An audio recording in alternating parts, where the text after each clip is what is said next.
ever since she entered a convent at the age of 23. These days, if she looks more like a gym teacher in church than a Catholic nun, it's because this is where you'll find her when she's not doing God's work. Competing in triathlons around the country, including one of the most grueling races on earth, the Ironman Championship in Hawaii. It's a nearly 2.5-mile swim in the open ocean, followed by 112 miles on a bike through old lava beds in often hellish temperatures and winds, capped off by running a marathon, more than 26 miles. Did I mention Sister Madonna is 77 years old? The oldest woman here. It's been interesting always doing what people didn't expect you to do. Well, it even surprises me sometimes. It does surprise you. Very few people have been as contrarian as you have. Mary, quite contrary. Exercise, she believes, is the one thing that can truly harmonize body, mind, and soul.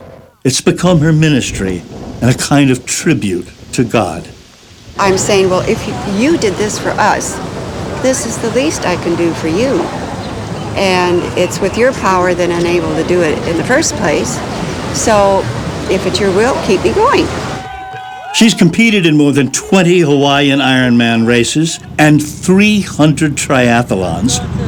Not only has she won her age group 14 times, they've actually had to create new age groups just for her. Good luck, sister. Thank you. Run out there. All right. All of which has helped make her a kind of patron saint at the dozen or so races she competes in every year.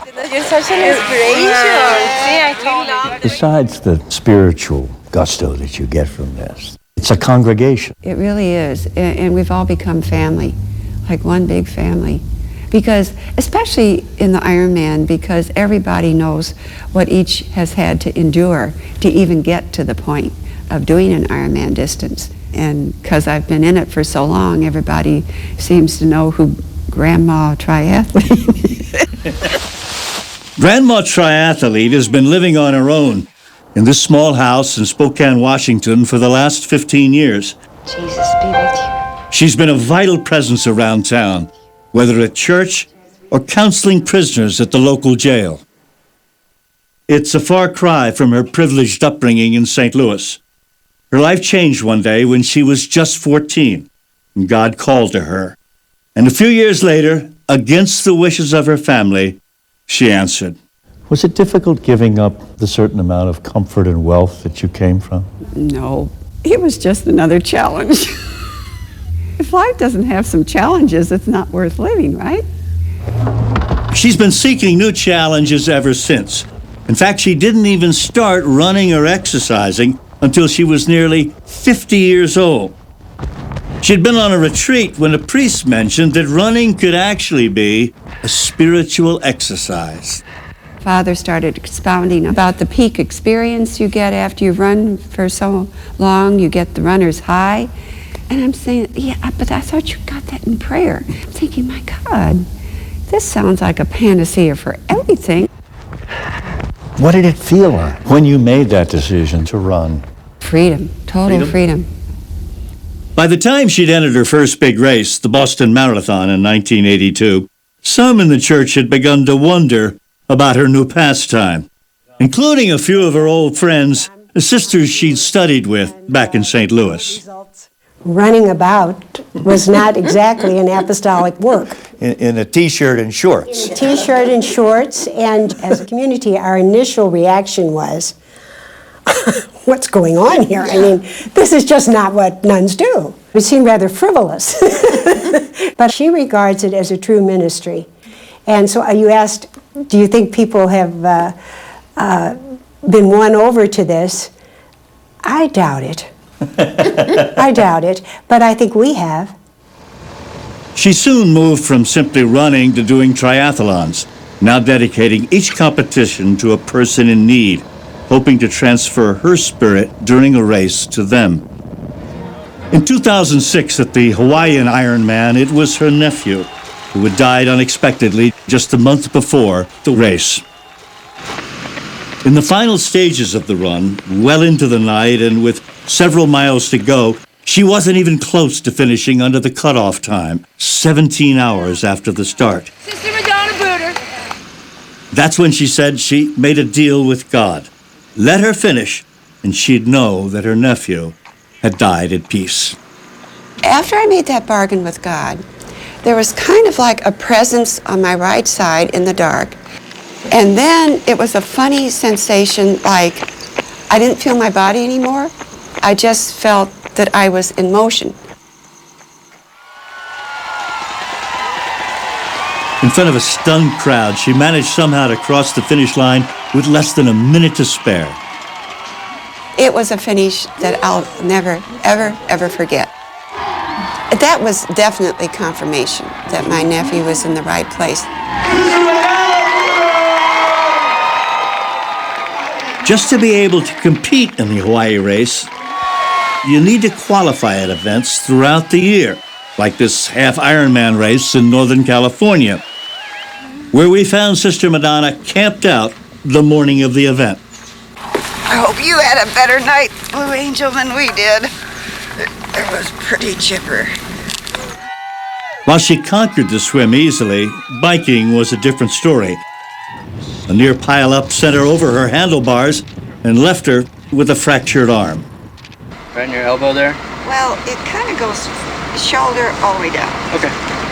Life is a mystery, but being a part of life and being a child of God, I'm just placing myself in His hands, and He can do with me what He wants, and He does play with me a lot. Do you think sometimes I'm crazy to do this?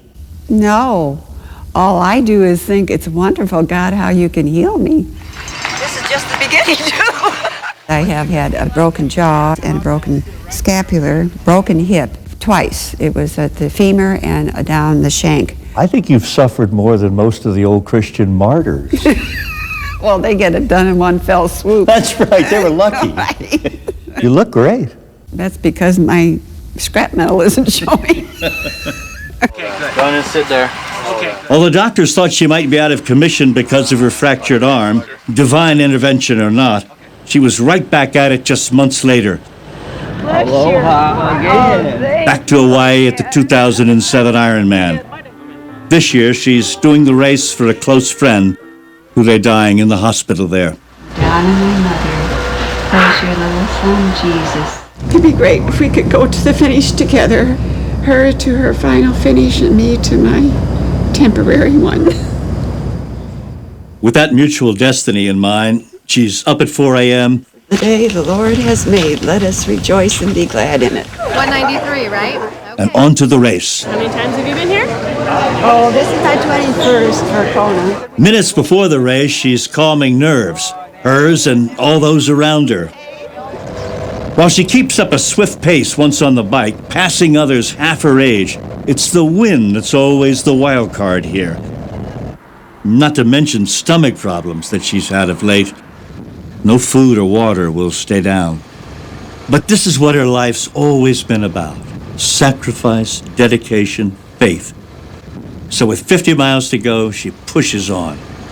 This is in a capsule, a very concentrated lifespan. You are going to have ups and downs, highs and lows, joys and sorrows. So go with it, accept it. It's all in the making of a character. After 8 hours in the blistering sun, 112 miles, Sister Madonna missed the cutoff time. She was just 30 seconds too late. It's a sign that her friends, the sisters from St. Louis, wish she would heed. Do you all think she's crazy, though, at the age of 77 to be doing this nonsense? I hope she finishes soon, or she decides to, stop, because I don't want her to see her hurt. I don't want her to